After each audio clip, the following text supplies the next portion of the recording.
85 million years ago, dinosaurs dominate the landscape. What land there is, for most of the planet is covered by water.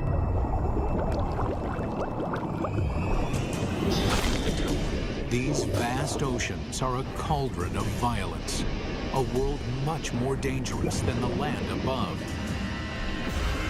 This is the brutal world where an ultimate predator is born and bred.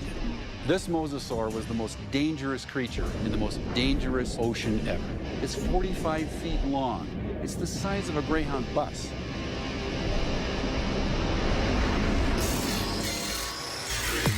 Now a monster is resurrected inside a laboratory, and its killing secrets revealed. This is a Mosasaur, and this is a megabeast.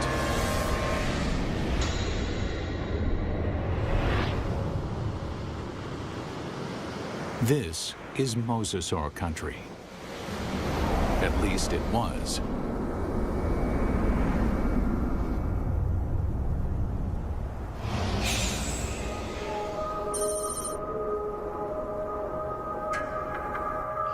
Where I'm standing would have been the bottom of the western interior sea about 85 million years ago. Mike Everhart is one of the world's leading experts on mosasaurs. The horizon would have been ocean for as far as you could see. The seaway stretched for hundreds of miles from where we're standing.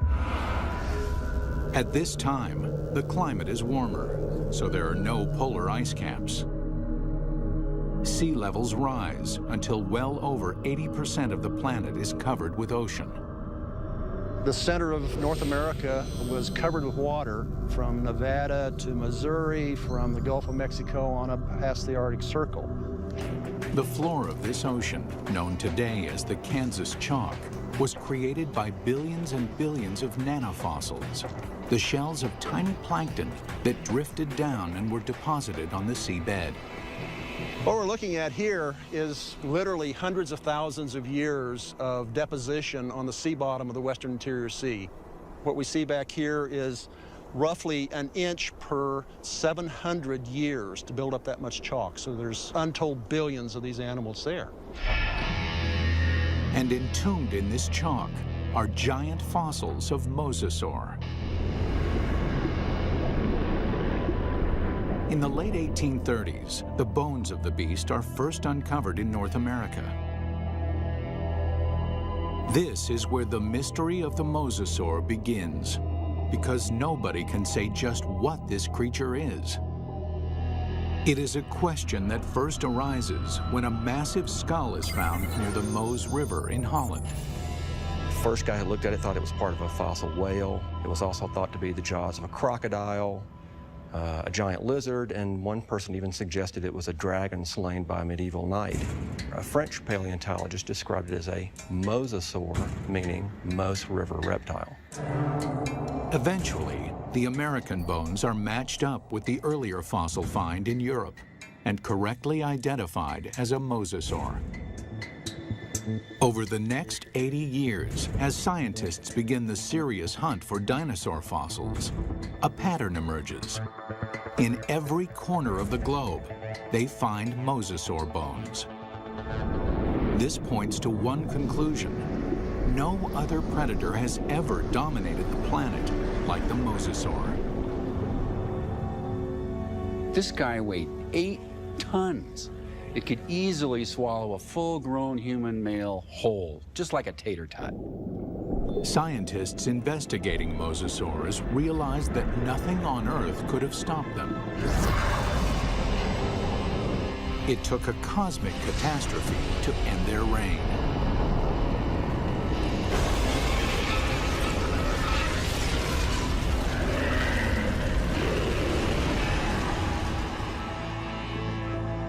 As scientists explore mosasaur evolution, their investigation yields a startling revelation. The ocean's top predator came from the land. These sea monsters began their journey as tiny lizards at the mercy of giant dinosaurs. How they became colossal mosasaurs remains a mystery. Until 1989, when a fossil hunter named Van Turner finds a very unusual skeleton. Turner takes the fossil to Mike Polson, a paleontologist at Southern Methodist University. When Van came across the first pieces of Dallosaurus, he immediately recognized it as some sort of mosasaur. Named Dallosaurus after its discovery in Dallas, Texas, the bones were pieced together. Then, scientists connect the dots. Dallosaurus is an interim form, a missing link between mosasaurs and the tiny terrestrial lizards that are their ancestors. The lizards, dubbed Aegialosaurs, face a constant threat from the larger, fiercer dinosaurs. They flee to the ocean. 3 million years later, they evolve into Dallosaurus. Their toes evolve into webbed feet, so they can no longer function on land. In the span of 6 million years, they grow from a small 3-foot lizard into the giant 50-foot mosasaur. The mosasaur's development demonstrates that even in evolution, timing is everything. Warm temperatures and shallow seas create an abundant food chain in the ocean. This is a perfect environment for animals to take to the water. But these life-giving seas can quickly turn deadly, even for mosasaurs. The competition is everywhere. Everything in the oceans then would have looked very strange to us today. All the fish seemed to have been armed with mouthfuls of teeth. It seemed like everything in that ocean was a predator and just built for killing things. Like Zephactinus, a bony fish that is armed with a mouth full of long, needle-like teeth. The plesiosaurs are marine reptiles and top predators for over 100 million years. They come in 2 lethal varieties. One deals death through speed and agility. The other is a behemoth, so mammoth, nothing dares challenge it. And of course, there are the sharks. These predators were around 100 million years before dinosaurs had ever roamed the earth. This is a tooth from a large shark that lived during this time, during the age of mosasaurs swam in this ocean. It's from a shark called Cretoxorana mantelli, the Ginsu shark. And I called it that specifically because it's sliced and diced. The Ginsu is a giant shark. Reaching a length of 25 feet, it dwarfs any modern great white. This shark was literally able to bite through bone.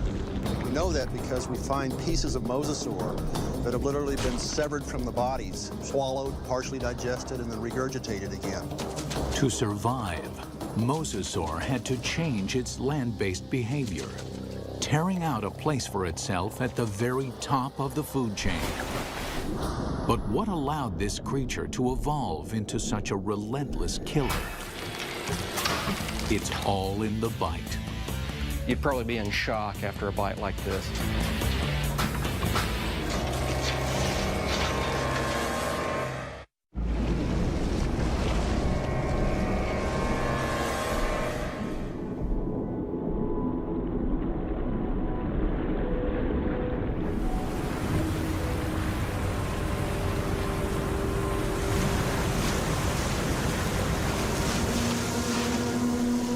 Taking her up.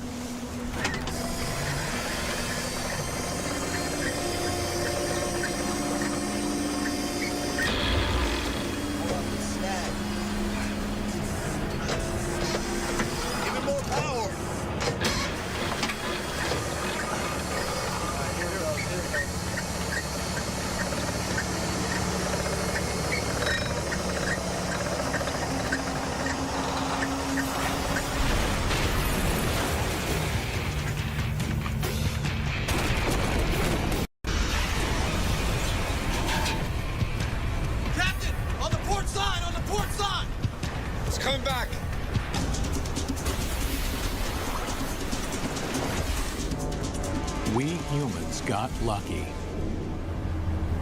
We managed to miss out on the Mosasaur.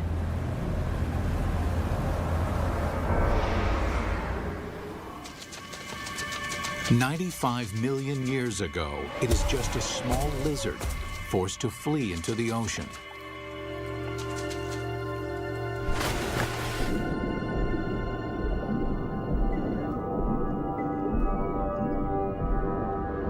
Within 6 million years, it grows into one of the most successful predators of all time. But what made the Mosasaur such a monster killer? Millions of years of evolution created a perfect formula for the perfect killer. This is how you make an apex predator. First and foremost, breathing. Like whales, mosasaurs can spend long hours submerged in the sea, but they still have to come up for air. And then there's food. Fish are nutritious, but they're fast and slippery. To catch them, mosasaurs must develop the skills of an efficient hunter. Another part of the formula, hearing. In the water, sound location becomes a prime method for hunting. Mosasaurs modify their terrestrial ear into a super amplification system that makes sounds 38 times louder. In his studies of the mosasaur, paleontologist Dr. James Lamb has been able to reconstruct the creature's hearing mechanism. This little piece fits in this pit and moves back and forth. And then this piece fits here, and a small movement in this first piece creates a large movement in this one. So it's a system that's finely tuned for conducting sound through water. Even though sound can lead them to the prey, it's difficult to detect a target if it's in murky water. Here, Mosasaur would have the advantage by using the keen sense of smell inherited from its land-based ancestors. A mosasaur like this would have had a tongue that would function exactly like a monitor lizard's tongue. The reason why the tongue is forked is so that the animal can smell in two different directions at the same time. This is smelling in stereo. One more addition to our killing formula. Sonar. The last piece in the puzzle is this set of nerves that run down the side of the upper jaw and especially are concentrated here in the snout. And it's a system for detecting the pressure wave given off by the prey. Mosasaur uses this pressure wave sonar to hunt, much like modern killer whales use echolocation. All these adaptations mean Mosasaur has a good chance of locating dinner, but they still have to catch it. And chasing down fast, elusive prey requires jet-like speed. So how does an 8-ton, 50-foot monster propel itself? This alligator has another piece of our formula, a massive tail. Along with crocodiles, gators have a long, flattened tail shape similar to mosasaurs.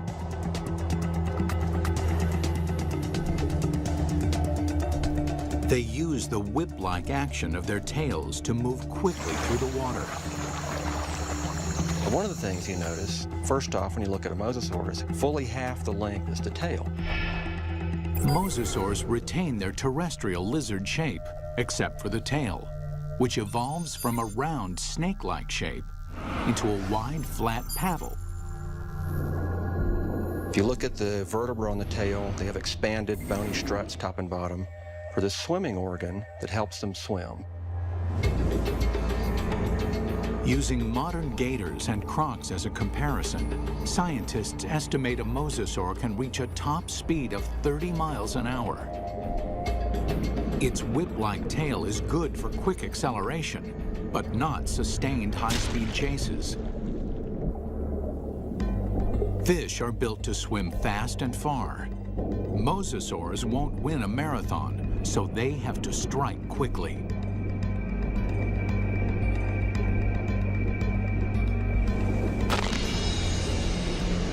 Which means this enormous beast has to somehow hide its 50-foot body and ambush its prey. Imagine that this animal is sitting on the bottom, takes a deep breath, it just waits there for something to swim by, close enough that it can get that sustained burst of speed to go out and catch it. Speed and surprise are two critical elements. But mosasaurs also need agility. That's where the paddles come in. They propel themselves with the tail, they steer with the paddles. These paddles are short and strong, allowing this long lizard to corner on a dime. Like flaps on an airplane wing, the paddles create drag, which makes them turn. For mosasaurs to be successful underwater, there was one land-based trait they absolutely had to jettison: their sensitive